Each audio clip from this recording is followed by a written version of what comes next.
আসসালামু আলাইকুম সবাইকে। আশা করি সবাই বেশ ভালো আছেন। আর্জেন্টিনার ২০২৬ বিশ্বকাপের প্রাথমিক স্কোয়াডে পাওলো দিবালাকে না দেখে আর্জেন্টাইন ফ্যানরা ব্যথিত। পাওলো দিবালা আর্জেন্টিনার যেই ৫৫ জনের প্রাথমিক স্কোয়াড আছে ওই স্কোয়াডেও তার জায়গা হয় নাই। এখন অনেকে হচ্ছে স্কালোনির দিকে অভিযোগ করতেছে যে পাওলো দিবালাকে কেন ৫৫ জনের স্কোয়াডে রাখা হয় নাই। অ্যাটলিস্ট ৫৫ জনের স্কোয়াডে তো পাওলো দিবালাকে রাখাই যেত। এটা সত্যি যে হ্যাঁ, ৫৫ জনের স্কোয়াডে পাওলো দিবালাকে রাখাই যেত। যেখানে গার্নাচো মাস্তান্তুনের মতো প্লেয়ার সুযোগ পাইছে, সেখানে পাওলো দিবালার মতো একজনকে রাখা উচিত ছিল। কিন্তু সিদ্ধান্তটা আর্জেন্টিনার কোচিং প্যানেলের, সিদ্ধান্তটা হচ্ছে লিওনেল স্কালোনির। দেখেন, একটা টিমের যখন স্কোয়াড ঘোষণা করা হয়, হোক সেটা প্রাথমিক বা হোক সেটা চূড়ান্ত, ওই স্কোয়াড নিয়ে কিন্তু ফ্যানদের ছোটখাটো অভিযোগ সবসময়ই থাকে। সবসময়ই থাকে। আমার কাছে মনে হয় যে কখনো এরকম হয় নাই যে একদম ফ্যানদের চাহিদা মতো স্কোয়াড 100% প্রকাশ হয়েছে। একটা অভিযোগ থাকবেই এই প্লেয়ারকে নিয়ে, না হলো ওই প্লেয়ারকে নিয়ে। ধরেন পাওলো দিবালাকে যদি রাখতো, অন্যদিকে মাতিয়াস সোলেকে যদি না রাখতো, তাহলেও কিন্তু আর্জেন্টাইন ফ্যানদের অভিযোগ থাকতোই যে মাতিয়াস সোলেকে কেন রাখা হইল না। এখন পাওলো দিবালার যে ব্যাপারটা, পাওলো দিবালা হচ্ছে আপনার এই সিজনে ইনজুরির কারণে কত ম্যাচ মিস করছে আপনি দেখেন।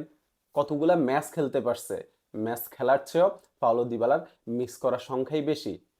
পাওলো দিবালা যে আর্জেন্টিনার বিশ্বকাপের চূড়ান্ত স্কোয়াডে থাকবে না, এটা আমরা 100% কনফার্ম।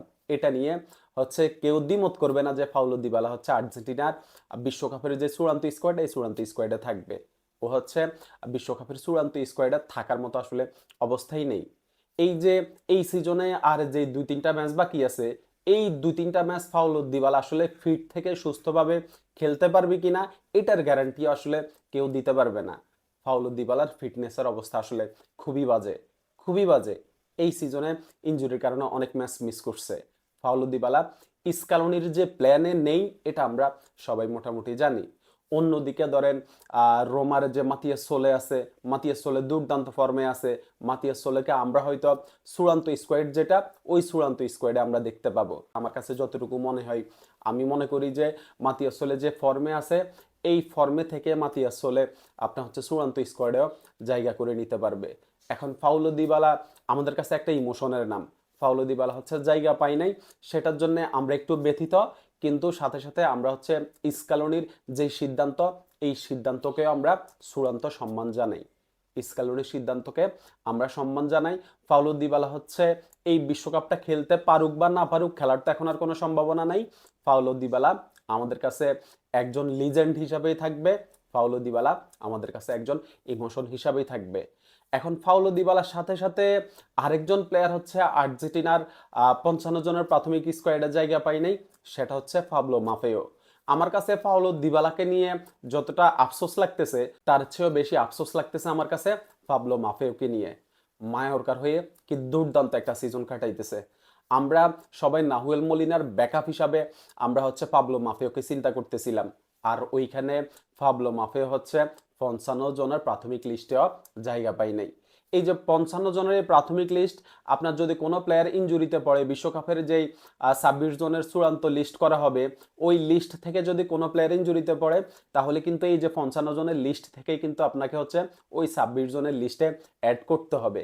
আপনার বাইরে থেকে আর কোনো প্লেয়ার অ্যাড করার কিন্তু কোনো সুযোগ নেই। সেখানে পাবলো মাফিওকে অন্তত হচ্ছে আপনার ৫৫ জনের লিস্টে রাখার দরকার ছিল। আমাদের ফুল ব্যাকদের যে অবস্থা, রাইট ব্যাকের যে অবস্থা, ওইখানে নাহুয়েল মলিনার যদি কিছু হয়ে যায়, সেখানে নাহুয়েল মলিনার ব্যাকআপ হইতে পারত এই যে পাবলো মাফিও। এখন পাওলো দিবালা আমার কাছে পাবলো মাফিওর জন্য অনেক বেশি খারাপ লাগতেছে।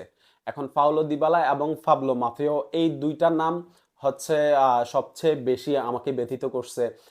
যদি পাবলো দিবালাকে না দেখে যদি পাবলো মাফিওকে দেখতে পাইতাম, তাহলে হচ্ছে একটু হইলেও সান্ত্বনা পাইতাম। কিন্তু ওই যে স্কালোনির যেই সিদ্ধান্ত, এই সিদ্ধান্তকে আমি অবশ্যই সম্মান জানাই। কারণ স্কালোনি আর্জেন্টিনার জন্য যে সিদ্ধান্তটা নেয়, সেটা অবশ্যই বুঝে শুনে নেয় এবং আর্জেন্টিনার ভালোর জন্যই নেয়। সো আসলে ব্যতীত হইলেও কিন্তু স্কালোনির সমালোচনা করার ওইভাবে আমি কিছু দেখি না। এই দুইটা প্লেয়ার ছাড়া আমার কাছে মনে হয় যে ৫৫ জনের যে লিস্ট, এই লিস্ট নিয়ে আসলে কারো কোনো অভিযোগ থাকবে না। 55 জনের লিস্টে গার্নাসো, মাস্তান্তুনো, ক্লদিও এচিবেরি অনেক ইয়াং প্লেয়ার সুযোগ পেয়েছে। আবার হচ্ছে একটা প্লেয়ারকে নিয়ে আসলে আমার একটু অভিযোগ আছে, সেটা হচ্ছে জার্মান পেসজেলা। এই প্লেয়ারটা হচ্ছে রিভার প্লেটেই তো খুব বেশি একটা খেলার সুযোগ পায় না। একটা বিশ্বকাপ জিতছে আর্জেন্টিনার সোনালী সময়ের একজন যোদ্ধা ছিল, তাকে আবার স্কোয়াডে রাখা হয়েছে। আমি জানি না আসলে তাকে নিয়ে স্কালোনি হচ্ছে কি প্ল্যান করতেছে। তবে তাকে স্কোয়াডে না রেখে যদি পাবলো মাফিওকে রাখতো, তাহলে আমার কাছে মনে হয় যে অভিযোগটা অনেক বেশি কমে যেত। এখন এই যে একটা দুইটা প্লেয়ারকে নিয়ে আমাদের অভিযোগ, আমাদের হতাশা একটু থাকবেই, কিন্তু চূড়ান্ত যে স্কালোনির সিদ্ধান্ত, ওই সিদ্ধান্তকে আমাদের অবশ্যই সম্মান জানাতে হবে। শুভকামনা থাকলো আর্জেন্টিনার জন্য। ধন্যবাদ সবাইকে।